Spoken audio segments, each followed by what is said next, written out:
Welcome to the Business Buyer Diaries. My name is Nathan Platter. I'm a full-time employee, and I bought a business.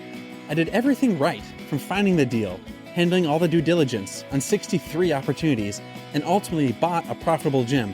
And boy, was I in for a big surprise as a new owner. I chronicled everything in real time, including the biggest wins to the stressful nights at 2 a.m. I'm sharing my journey without sugarcoating anything, so you don't make the same mistakes that I did. Here's today's episode. Well, just now was a practice in stoicism. It's been about 15 minutes, wrapping up for the work day. We're heading out of town for like a longer weekend. Then I get a ring from my club manager on hand. I'm like, oh, hey, good to talk to you. Happy to catch up, hear things with me.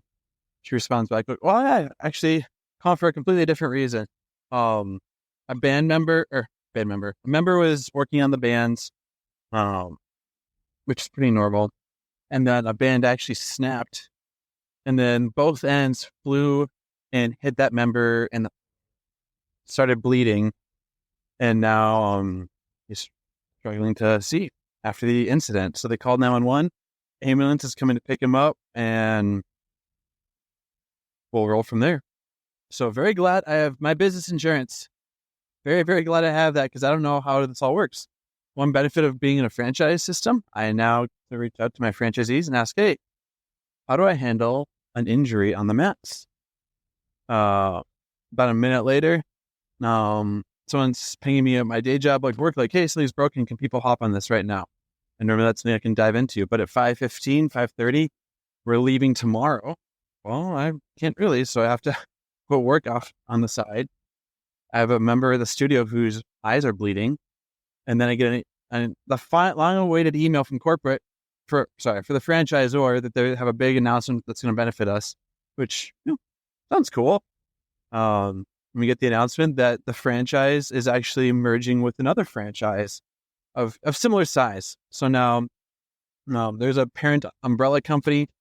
My franchise brand is going to stay the same. This other franchise brand is going to stay the same, but instead of like 50 units and 50 units, we're now like 100 store conglomerate. And that is a lot of information to all happen in the course of 15 minutes. And I'm calm now because I am not going to let myself panic. So on the inside, I'm freaking out. I don't know what to be processing first, whether I figure out what to do with an emergency on one incident, or if I need to pack my jeans, or if I need to go figure out what this means for the franchise brand as a whole, or if my day job is now like a all-nighter. The only thing I can control in this moment is that kids have to get fed, that paramedics are on the way to the injured member. The business is still going to open tomorrow. That's not going to change. My day job is going to be there tomorrow. Someone else is going to be hopping on the task list. That's all I can control right now. And I can't control anything beyond that. So I'm just going to breathe. I'm going to take a step.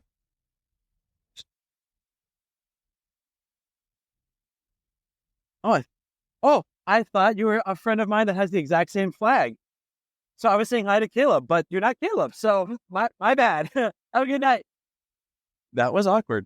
I totally thought I saw someone and I knew their car, and that was not them.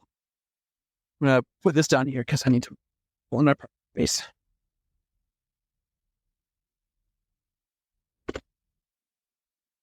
So yeah, I cannot control all that's going on.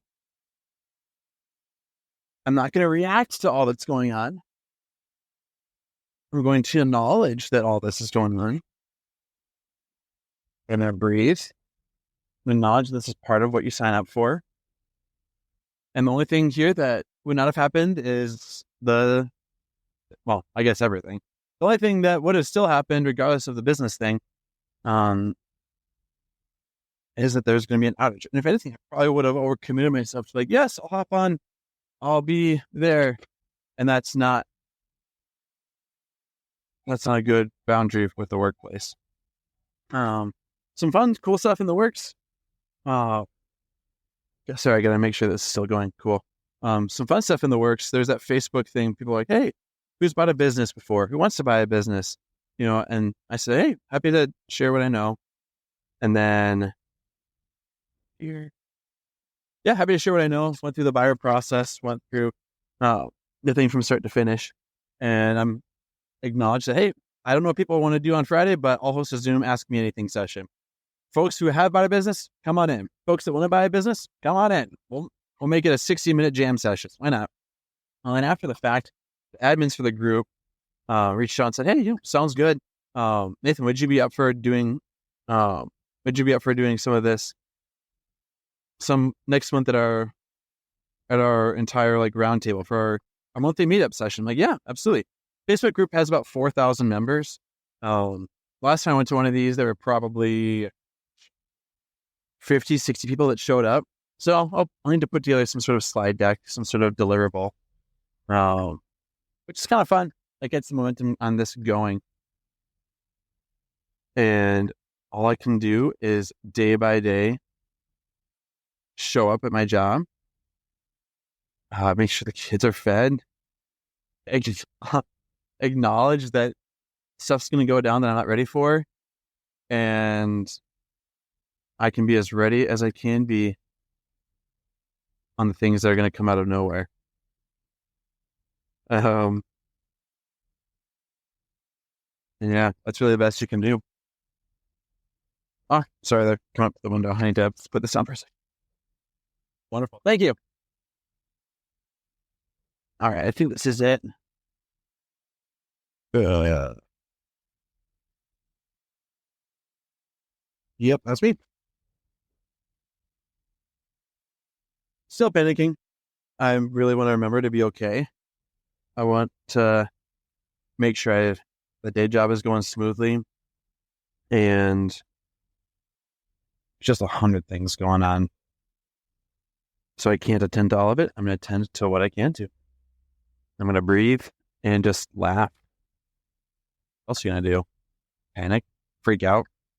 If you can do something about it, then you don't have a problem.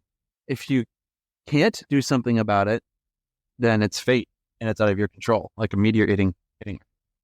So don't worry. Easier said than done. Welcome to the life of an entrepreneur, brother. Wicka, wicka, wicka. Let's rock and roll.